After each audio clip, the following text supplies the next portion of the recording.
Shalom Aleichem, paz seja convosco. O programa de hoje tem como tema missões entre os encarcerados. Mas talvez você esteja se perguntando, mas o Israel para Jesus não é um programa destinado a falar mais a respeito dos judeus, a cultura, né? Até missões, mas missões entre os judeus, missões entre os encarcerados, entre os presos, né? O que tem a ver com o Israel para Jesus? Bom, tem tudo a ver.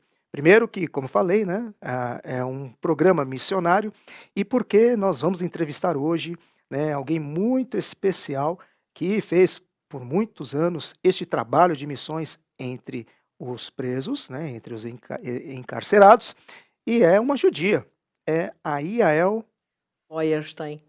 Feuerstein. Ela já antecipou porque ela já percebeu que eu ia ter dificuldade em falar o seu sobrenome. Yael, seja bem-vinda mais uma vez ao nosso programa. Obrigado por aceitar o nosso convite. Obrigada a vocês pelo convite. Deus abençoe.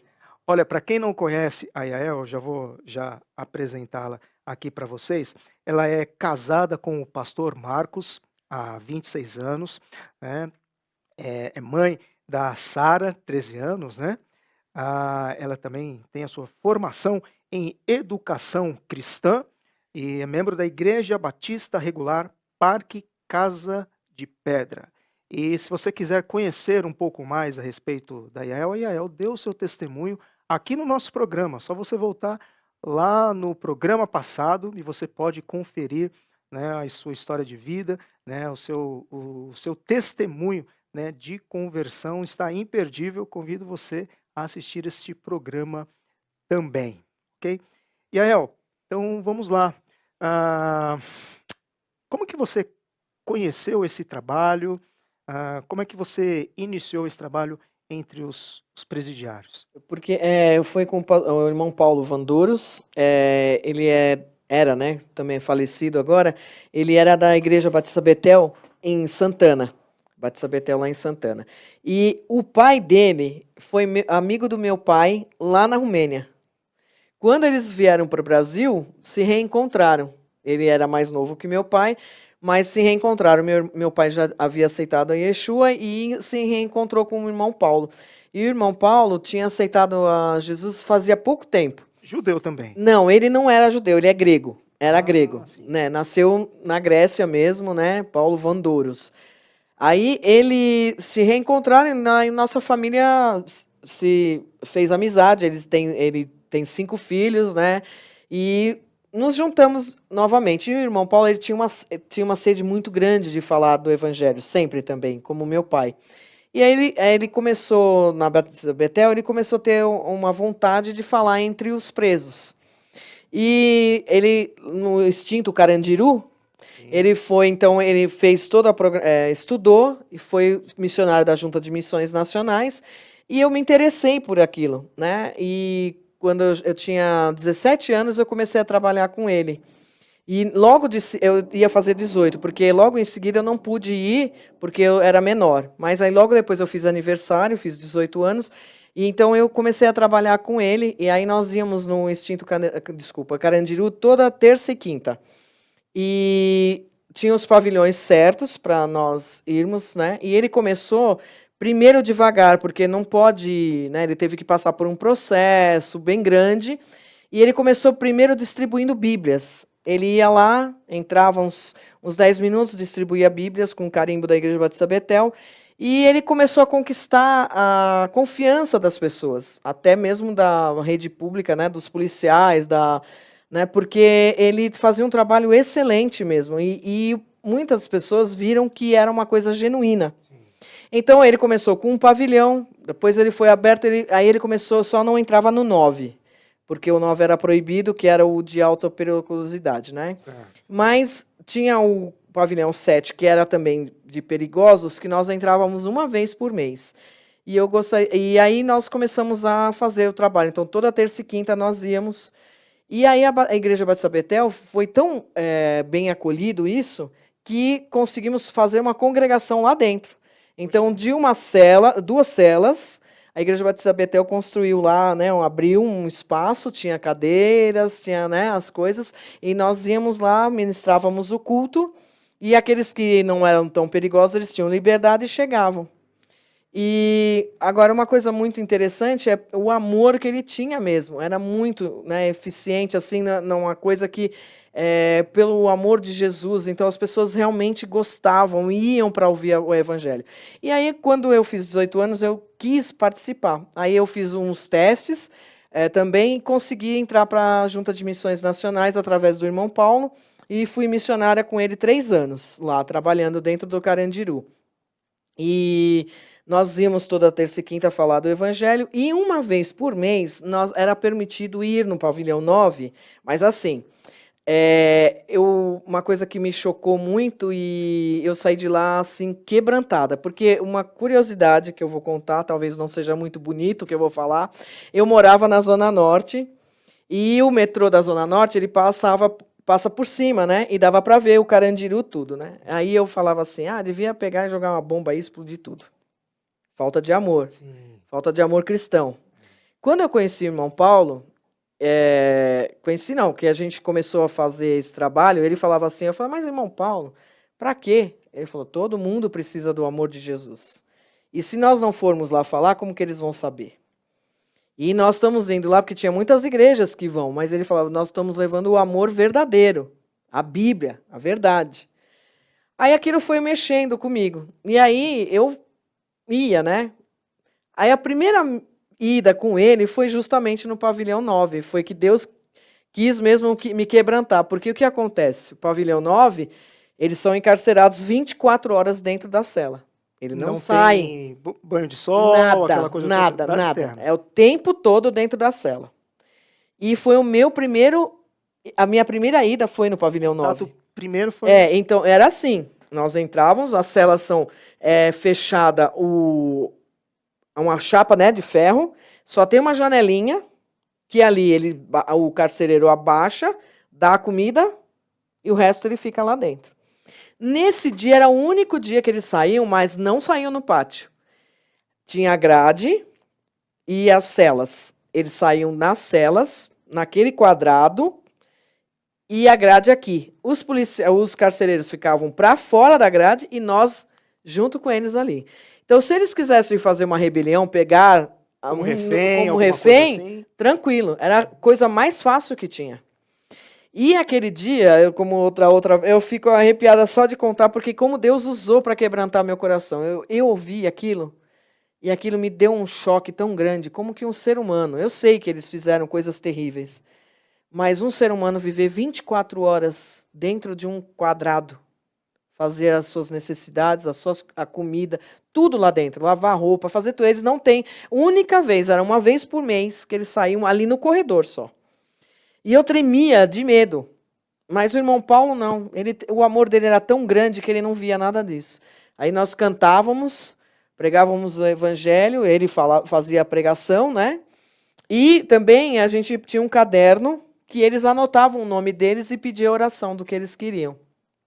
E o irmão Paulo tinha, toda quinta-feira, na casa dele, ele tinha um culto de oração, que ele pegava aquele caderno, e ele era fiel. Ele lia o nome de cada um e orava por eles. Então aquilo quebrantou meu coração. Eu falei, não, realmente, eles precisam de amor. E aí eu trabalhei 3 anos e meio ali. Foi uma experiência, eu até esqueci, eu ia trazer a revista da Junta de Missões Nacionais, que tem a nossa foto, que eu fui uma repórter por um dia, eu andei o Carandiru inteiro, nos pavilhões que eram permitidos, fazendo entrevista, e aí fiz uma entrevista de 3 páginas na revista da Junta de Missões Nacionais a respeito do encarceramento. Uma coisa curiosa também, a gente pensa que os presos estão lá, lógico, tem muitos que não querem nada, que talvez nunca vão sair da bandidagem, mas tem muitos que fizeram e erraram e nunca mais querem voltar. Muitos aceitaram a Cristo. A Igreja Batista Betel tinha uma vez por ano o batismo. Frequentamos o batismo, eles eram batizados, né? E era muito interessante. E uma coisa que eu gostava muito de falar, né? Porque aqueles que realmente queriam eram sedentos da palavra de Deus. E isso era maravilhoso. Então, nós fazíamos esse trabalho com eles, né? Toda vez, toda terça e quinta.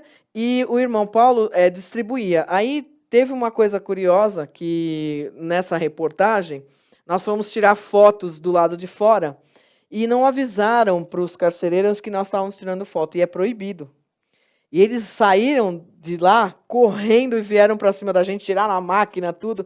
Mas como o irmão Paulo era muito conhecido, depois nós fomos lá na diretoria, né, no diretor do Carandiru, e eles devolveram a máquina, tudo direitinho. Mas foi uma coisa assim, muito espantosa, que eles vieram com a arma para cima da gente, né? Assim, foi muito né, hostil. Mas nós trabalhamos lá e aquela raiva que eu tinha foi dissipada. O amor preencheu o coração de ver aqueles homens ali. E no pavilhão 9, eles vinham, nós chegamos, atrasamos um pouco e chegou até o horário do almoço. E aí eu vi, um caldeirão desse tamanho e um prato de plástico. Eles pegavam, jogavam, parecia uma lavagem. Abria a porta assim, aquela janelinha, e jogava lá e eles comiam. Então, é uma dor que é privado de tudo, né?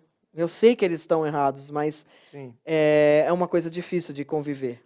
De qualquer forma, é um ser humano, a imagem e semelhança, né, de Deus e alvo do amor de Deus, né? E como você mesmo testemunhou, né, muitos testemunhos de ex-presidiários, né, que Sim. Reconheceram Jesus como seu Salvador. E para esse tipo de trabalho, tem algum... como que ele é realizado no sentido... Tem alguma estratégia específica a ser usada? Alguns pontos sensíveis que procura-se não tocar ao falar com o presidiário? É mais de ouvir e também falar?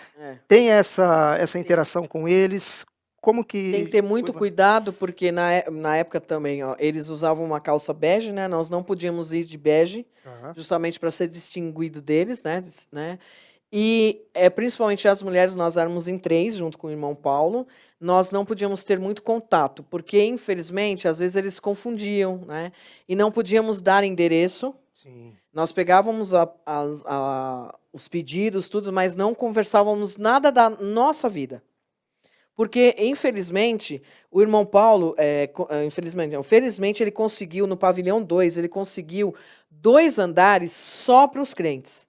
Então, aqueles que eram realmente verdadeiros e tudo, o irmão Paulo conseguia que eles fossem transferidos, porque eles tinham uma vida melhor, uma aceitação melhor, né? E aí, alguns se usurpavam disso, dizendo que era crente, para poder também ter os privilégios. Então, nós tínhamos que ter muito cuidado para não falar de nós mesmos. A única coisa que eles sabiam era o nosso primeiro nome, né? Não falávamos nada de peculiar, nada de... Porque a gente não sabe, né? Do coração do homem, só Deus conhece. Podia ser que eles estavam ali, mas podia falar para alguém lá fora, fazer mal para nós, né? Então, nós tínhamos que ter todo um critério. Não podia usar joias, nada, né? Tinha que ir bem simples, né? E o contato mínimo que nós podíamos ter. Nós pegávamos os nomes e falávamos, nós vamos orar, tudo. Quem fazia a parte mais assim, perto mesmo, era o irmão Paulo, né? Nós dávamos uns livretos, toda vez que falávamos do Evangelho, para que eles pudessem ler, né? E as Bíblias também eram distribuídas. A Igreja Batista Betel fornecia todas as Bíblias que o irmão Paulo precisava. E durante esse tempo, muitos presos ouviram a palavra. O Carandiru era enorme, enorme. Né? Quantos, mais ou menos, nesse período que você fez de entrevista, é difícil quantificar, né? É que agora não me vem na cabeça quantos, mas olha, o irmão Paulo tinha muitos, tanto que não era só no Carandiru, uma vez por mês, que eu esqueci de falar, ele tinha um trabalho no Tremembé, lá perto de Taubaté. Sim. Ainda, né, tinha, e ainda tem irmãos da igreja, esqueci o nome da missão agora, fugiu, estava na cabeça, Rocha Eterna.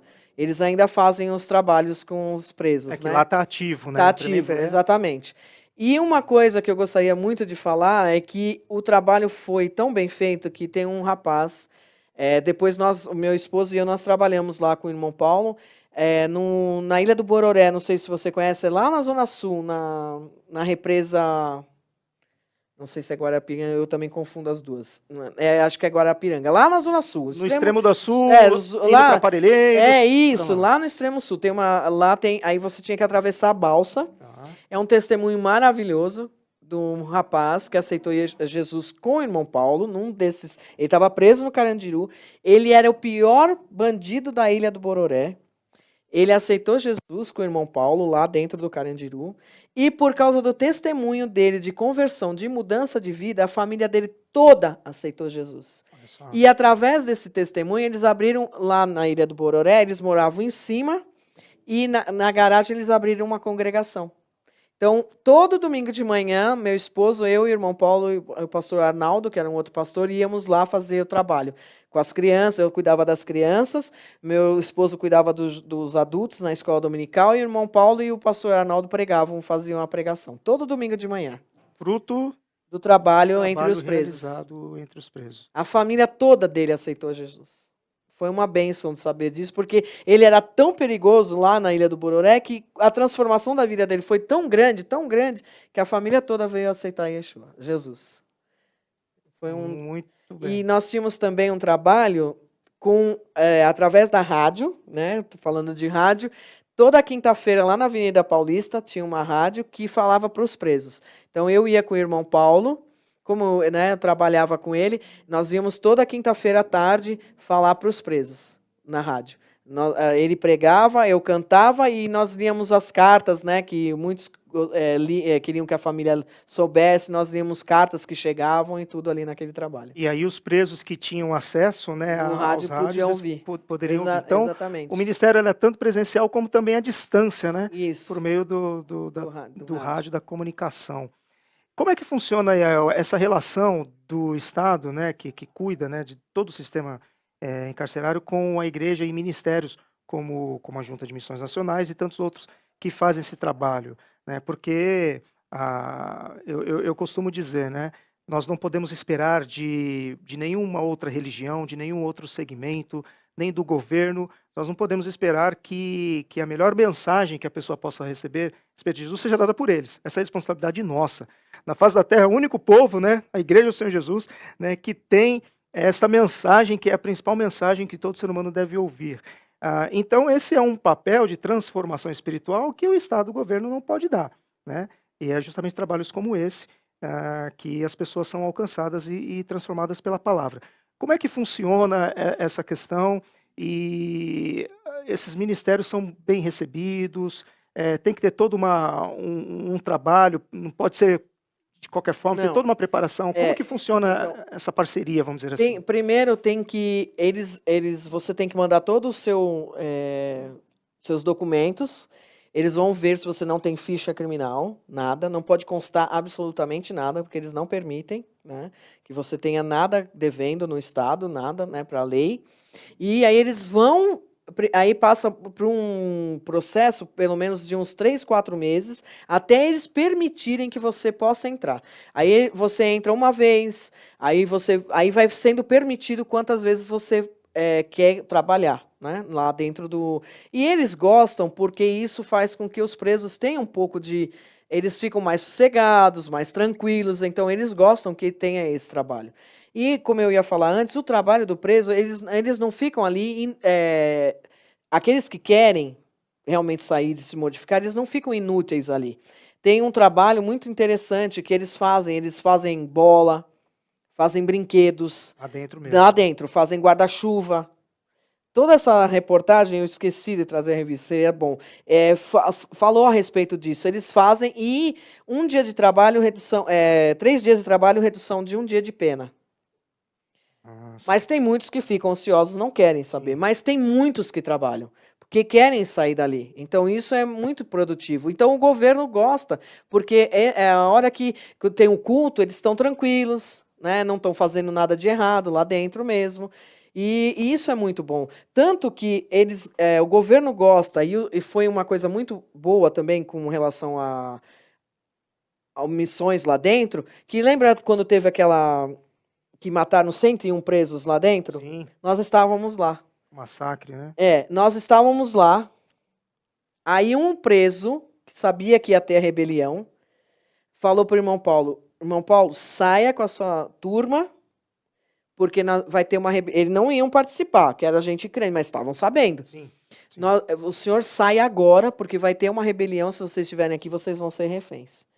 Pelo amor do Senhor, como Deus sabe que é verdade, na hora que e é enorme, vocês não têm noção de como aquilo ali era no mundo.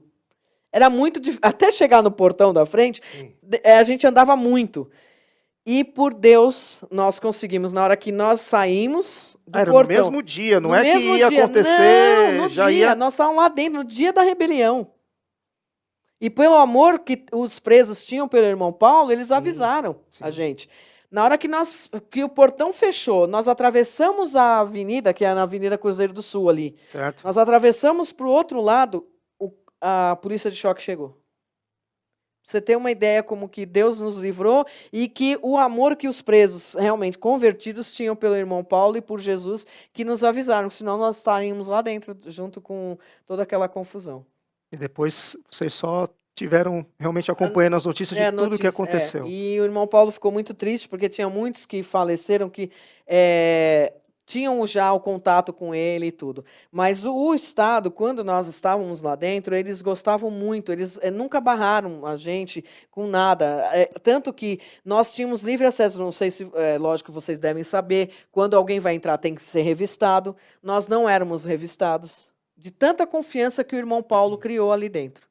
Nós não éramos revistados. Ganharam a confiança, um trabalho sério, né? Um trabalho sério, né? Porque você tem que fazer as coisas do jeito que eles querem. Você tem que seguir a regra certinho. E nós fazíamos tudo dentro do que eles queriam. Então, nunca tivemos problema algum. Uma vez só, eu sei que está terminando, o meu irmão Paulo dava as Bíblias, né? Sim. E um dos presos que se fingiu ser crente, ele cortou a Bíblia, colocou cocaína dentro, colou, e uma pessoa que veio, né, pegou, e tinha o carimbo da igreja. Então aquilo foi passado para um preso lá dentro, e aí o nome do irmão Paulo ficou sujo, porque acharam que tinha sido ele que tinha entregado. Porque nós tínhamos livre acesso. Só que o que acontece? O Senhor é tão bom, e o irmão Paulo era tão sério, que ficamos proibidos de entrar 1 mês, até que fosse feita a investigação tudo direitinho, e graças ao Senhor, ele abriu que tudo foi descoberto, mas como eles têm a mente para fazer as coisas ruins, quando eles realmente querem, mas pelo trabalho tão sério do irmão Paulo, podia ter acabado, sim, se nós não seguíssemos as regras, tudo certinho, mas eles descobriram que foi uma pessoa que pegou lá que a gente dava as Bíblias para quem quer. Certo? Nós não vamos escolher. Certo. A pessoa pede uma Bíblia, você entrega a Bíblia, a palavra do Senhor. Sim. Porque muitas pessoas aceitaram Jesus lendo só a Bíblia. Então nós tínhamos aquele, né? A gente levava várias sacolas, todas as vezes que nós íamos com Bíblias. E ele se usufruiu disso para fazer uma coisa ruim. Essa pessoa pegou a Bíblia, e ele cortou, mas deixou o carimbo lá do irmão Paulo para poder justamente incriminar. Pessoas que talvez não gostassem do trabalho, né? Porque tem muitas pessoas que não gostam do Evangelho, porque ele realmente transforma as vidas, né? Completamente. Então, aí você perde um traficante, perde um que está passando, né? Então, baixa, né, pelo lado deles. Exatamente. Né? Então, eles não querem isso. Mas o Estado gostava muito do trabalho do irmão Paulo. Meu irmão Paulo tinha livre acesso lá na diretoria, entrava e, como eu falei, nós não éramos revistados, nós fazíamos o trabalho, tudo certinho, porque nós entrávamos na hora, saíamos na hora, nós tínhamos crachá, tudo certinho, né? Tudo dentro das normas. Então, o governo, nós não tínhamos problema algum com isso. E o Carandiru recebia mulheres também, ou era só homens? Então, Tinha a ala das mulheres. Na ala, lá, o Carandiru na frente, sim, só homens. Ainda tem a penitenciária atrás, que também tem mulheres. E lá vocês também faziam trabalho? Nós fazíamos uma vez no mês só, porque lá já era um pouco mais restrito. Não sei, lá teve um pouco mais de resistência de ter o trabalho mais vezes, mas nós entrávamos uma vez por mês lá, para falar do Evangelho. E vários pavilhões. Um mês era um pavilhão, no outro mês era outro pavilhão, e nós assim falávamos. Mas o trabalho mais forte do irmão Paulo era dentro do Carandiru, na detenção mesmo. Certo. E você encontrava de tudo. E como eu costumava falar, você não vê a pessoa pela aparência realmente. Você não olha lá e você olha, esses todos aqui são bandidos. Não dá. Muitos tinham aparência que você fala, não, esse não fez isso, não é possível. mas o Senhor transforma e o Senhor resgata as pessoas do mais profundo, né, do abismo. Amém. E como você mesmo testemunhou, né, um exemplo de conversão, né, deste presidiário que foi um dos mais perigosos, né, se não o mais perigoso lá do extremo sul de São Paulo, ah, mas também certamente muitos outros casos que vocês nem tiveram conhecimento de pessoas que tiveram suas vidas transformadas, né, possivelmente aceitaram o Senhor Jesus e que vocês não puderam presenciar isso, né, como o fruto, né, a consequência de um trabalho importante como esse, né? Muito importante. Eu costumo sempre falar, eu fui transformada também, porque como eu falei, eu tinha raiva, né, e não tinha o entendimento. E quando a primeira vez que eu entrei, Deus trabalhou, que foi logo no pavilhão pior que tinha, e eu fui transformada também para amar os presos. E o irmão Paulo, é que ele tinha um amor tão grande, ele emanava aquele amor para todo mundo, né? Ele era dedicado mesmo ao trabalho com os presos, né? E tanto que ele deixou missionários, né? Muitos trabalham ainda, só que agora não é mais como era, né? Dentro. Eles tem vários lugares agora, né? Da Junta de Missões Nacionais, não é mais como era o trabalho do irmão Paulo só ali concentrado. Tem vários lugares agora. E essa Rocha Eterna é da Batista, não sei se é independente ou bíblico, que eles fazem também o trabalho com os presos. Lá em Tremembé. Em outros também, em outros estados. Perfeito. Então, eles são missionários em vários lugares do Brasil. Você fez esse trabalho por quanto tempo? 3 anos e meio. 3 anos e meio. É porque depois eu precisei, a Junta de Missões me dava um salário, mas aí eu fui fazer outras coisas e o irmão Paulo também, quando eu extingui o Carandiru, né, aí foi feito outras coisas, então eu tive que sair, né, aí fui fazer outras coisas. Mas eu sempre ajudei o irmão Paulo em várias coisas. Nós fazíamos trabalho com os idosos, nós íamos uma vez por mês num lar de idosos que tinha ali na Cantareira. Ele amava missões, o irmão Paulo Vandouros. Ele amava missões. Muito bem. Assim como o apóstolo Paulo, né, que era um judeu, crente em Yeshua, no Senhor Jesus, teve oportunidade também, enquanto esteve preso, né, de testemunhar do evangelho entre os encarcerados. A Yael, judia, crente no Senhor Jesus, também teve esta oportunidade, esse trabalho tão bonito, esse trabalho tão importante, né, de testemunhar para essa parte excluída, né, muitas vezes, da sociedade, mas que para o Senhor Deus, né, o seu amor, né, infinito, né, são pessoas que também necessitam ouvir do Evangelho, e a Yael pôde então contribuir com o nosso programa falando um pouco do seu trabalho missionário. Mais uma vez, você que não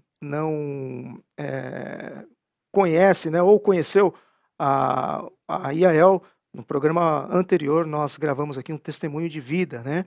Ela começou falando um pouquinho aqui, né, do seu pai, né, vindo da Romênia, né, junto com, conhecendo aqui este irmão que também era romeno. Você perdeu um pouquinho aí, né, desse contexto, volta lá no programa anterior, que a Yael está contando aí a sua história de vida, de conversão, como que ela e a sua família veio conhecer o Senhor Jesus, o Messias de Israel.